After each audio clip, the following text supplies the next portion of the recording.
Welcome back, everyone, to Short Splats. I'm Jared. Today we're going to do something fun.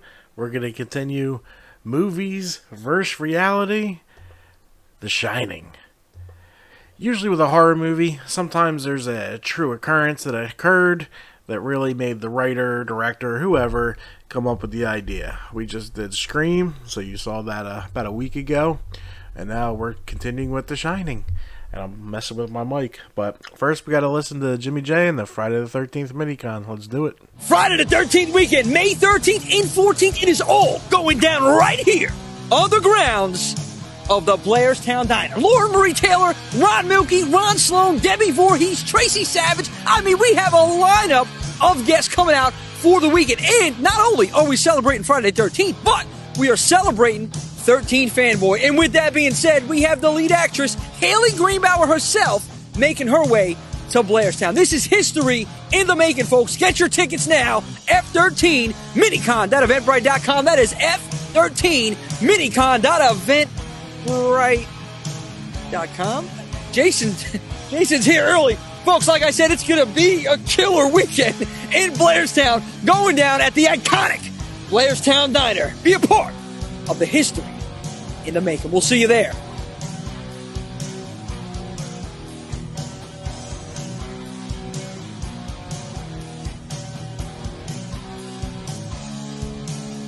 Alright, that's the Friday the 13th minicon, May 13th and 14th at the Blairstown Diner. We have some haunts opening, and since that's what we do, that's what we do. We have Field of Screams open May 13th and 14th. Let's check out the video.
Alright, so we also have open Brighton Asylum, May 14th only. Check it out.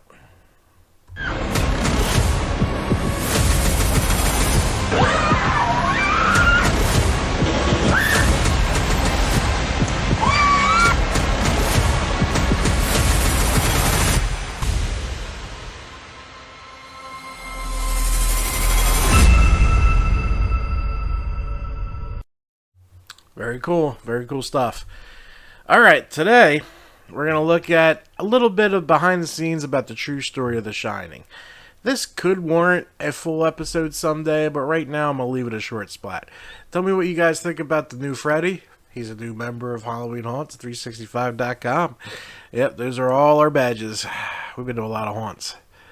And actually, that's not even all of them. We only started collecting them probably like 4 or 5 years ago. But let's get into the segment.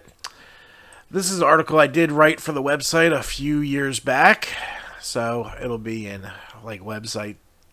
And then I do have something else from Wikipedia that adds a little deeper, but we'll get into it. Here we go. Now,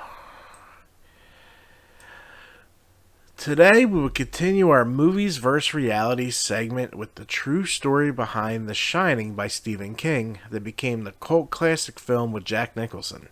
Let's take a deep dive in and see what the story behind the hotel and Stephen King have to do with The Shining. The Overlook Hotel in the book is inspired by the real-life hotel, the Stanley Hotel. Pictured here. Beautiful hotel. The Stanley Hotel is much scarier than its fictional counterpart, with ghostly children seen playing on the fourth floor hallway and a cowboy hung for murder lurking around room 428. There are also claims that the original landowner, who died in 1926, also haunts the same room.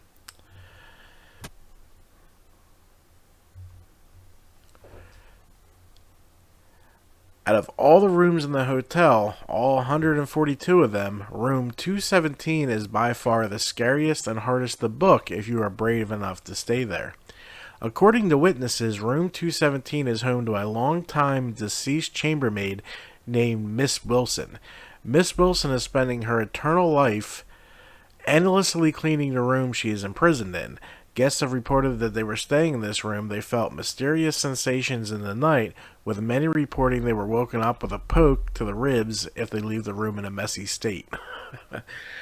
It was in room 217 that Stephen King, pictured here, spent a winter night with his wife in 1974.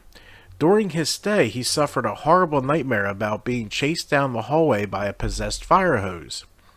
At the time of his stay, he was fighting alcoholism, and that horror was the basis for The Shining, a book about an alcoholic writer who spends the winter being driven mad by evil spirits in a haunted hotel. Very interesting. A real haunted location inspired the king of horror writing one of his best novels of all time. Even though King was not a fan of the movie by Stanley Kubrick, it was still a great horror movie and was yet again inspired by true events. And this article goes a little deeper into the Stephen King story. In 1974, during their brief residency in Boulder, Colorado, horror writer Stephen King and his wife Tabitha spent one night at the Stanley Hotel. The visit is known entirely through interviews given by King in which he presents differing narratives of the experience. At the time of his visit, King was writing a book with the working title Darkshine, set in an amusement park ride, but was not satisfied with the setting. According to George Beam, Stephen King's companion, on the advertisement of locals who suggested a resort hotel located in Estes Park, an hour drive away to the north. Excuse me.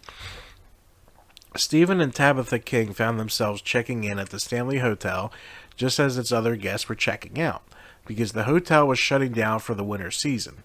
After checking in and Tabitha went to bed, King roamed the halls and went down to the hotel bar, where drinks were served by a bartender named Grady.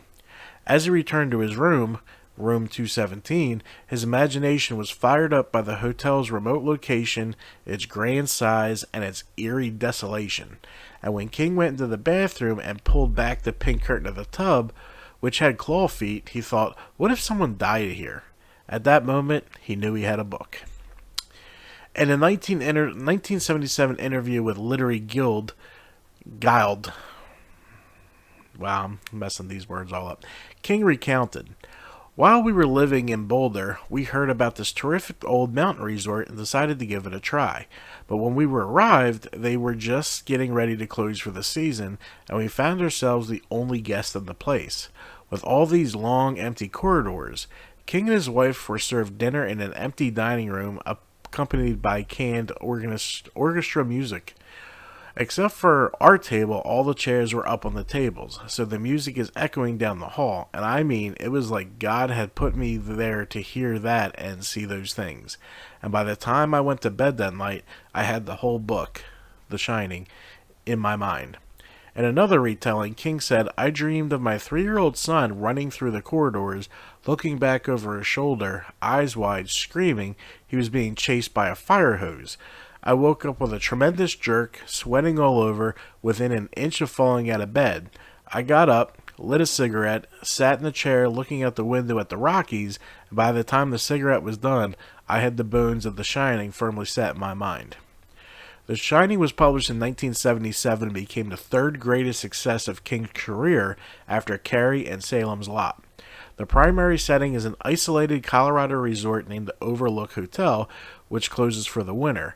In the front matter of the book, King tactfully states some of the best beautiful resort hotels in the world are located in Colorado. but the hotel in these pages is based on none of them. The Overlook and the people associated with it exist wholly in the author's imagination. So, I really wish I could just go to a hotel, smoke a cigarette looking out the window, and then come up with a third best-selling book. I mean, the dude's a gift. He's a gift to us. He's a gift to everyone. My old Terror Behind the Walls mug. I wish I had that power. I've been working on a book for 5 years now, and I'm nowhere near done. And I keep redoing it.